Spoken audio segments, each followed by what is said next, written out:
Oke, bosku. Sore ini kita mau sharing-sharing dulu, bosku.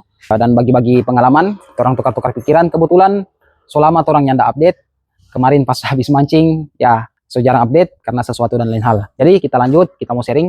Nah, teman-teman yang mau ambil keputusan membeli mobil bekas, teman-teman wajib memiliki berbagai pertimbangan sebelum ambil mobil bekas, bosku.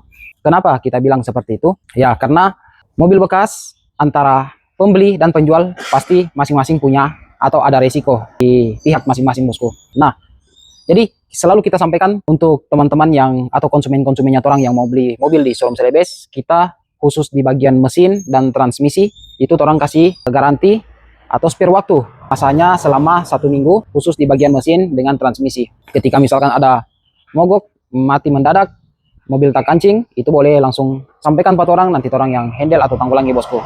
Nah, jadi itulah risiko di penjual mobil bekas. Harapannya bahwa mobil yang kita jual itu adalah mobil yang benar-benar baik dan layak untuk digunakan. Namun tanda petik, bosku, kalau misalkan ada kerusakan kecil, contoh kayak aki swak, kabel putus, balon lampu mati, tolong izin dimaklumi, bosku. Namanya juga mobil bekas, orang tidak bisa prediksi secara detail keseluruhan kondisi mobil atau perangkat-perangkat yang ada di mobil ini, jangka waktunya sampai berapa lama, itu orang tidak bisa prediksi, bosku. Jadi kenapa kita selalu kasih spare waktu selama 1 minggu? Misalkan pihaknya kita atau pihak showroom nakal.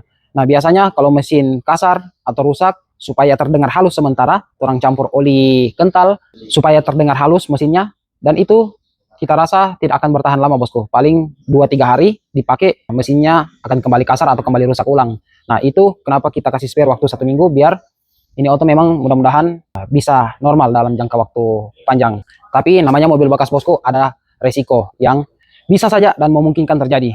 Contoh, kadang kita habis pikir dengan konsumen yang bilang sudah 2 bulan pemakaian, 1 bulan berjalan pemakaian, normal-normal, ketika dapat kendala, bilang showroom jual mobil rusak lah, showroom tidak bertanggung jawab lah.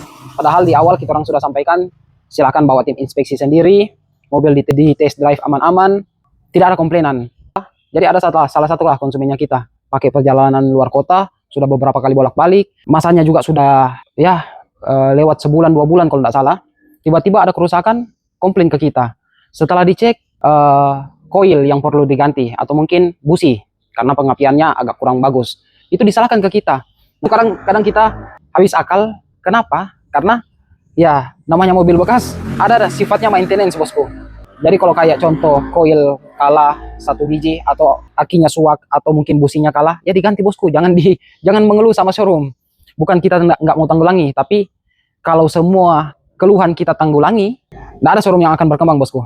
Dan itu kita pastikan, showroom pasti akan bangkrut. Karena namanya mobil bekas adalah, nggak usah mobil bekas, semua mobil ada namanya maintenance, bosku. Ya kalau rusak diganti.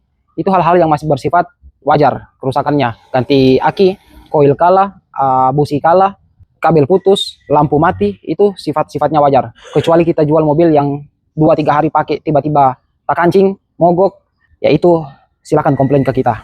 Kira-kira begitu, bosku. Dan beberapa pengalamannya kita pernah dapat baru 3 hari pemakaian, itu konsumen tiba-tiba bilang mobil nggak bisa jalan. Loh, kenapa nggak bisa jalan? Padahal secara inspeksi kita scan awalnya sudah aman, oli lengkap diganti, siap jalan lah intinya mobilnya. Tiba-tiba 3 hari mati, nggak bisa jalan.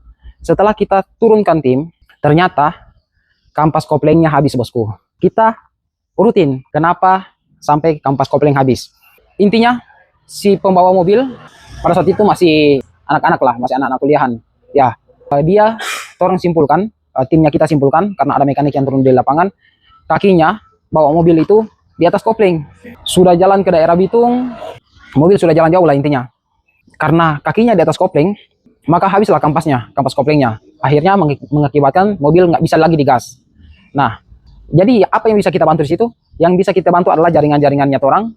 Ada yang bisa bantu handle di lapangan, karena kebetulan semuanya yang bawa mobil ada buta mengenai kendaraan. Jadi mereka telepon, kita cuma bantu kasih jaringan, bantu carikan mobil derek, dan izin. Untuk masalah biaya itu pasti akan kita lemparkan atau dibebankan ke konsumennya. Kenapa? Karena itu bukan kelalaian dari pihak showroom, tapi kelalaian dari pihak konsumennya, bosku. Jadi kira-kira begitu gambaran-gambaran yang sering orang dapat di lapangan. Jadi tidak selalu kelalaiannya pihak showroom. Ada kala kelalaian pihak konsumen. Kemarin juga dapat mobil Vario, roda gila, bosku, roda gila.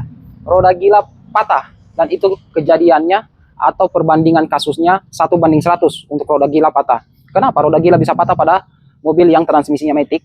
Ternyata ya bisa saja penyebabnya adalah karena si tuan mobil kasar dalam penggunaan atau perpindahan transmisi sehingga menyebabkan roda gila tersebut patah.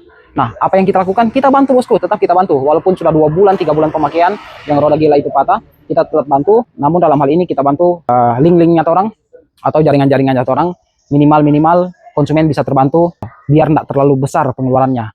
Itulah gambaran-gambaran yang sering terjadi di mobil bekas bosku. Jadi izin ketika mengambil mobil bekas harus tahu resikonya bosku, dan harus siap dananya. Semua mobil biaya-biaya yang akan dikeluarkan ketika memiliki kendaraan mobil bosku.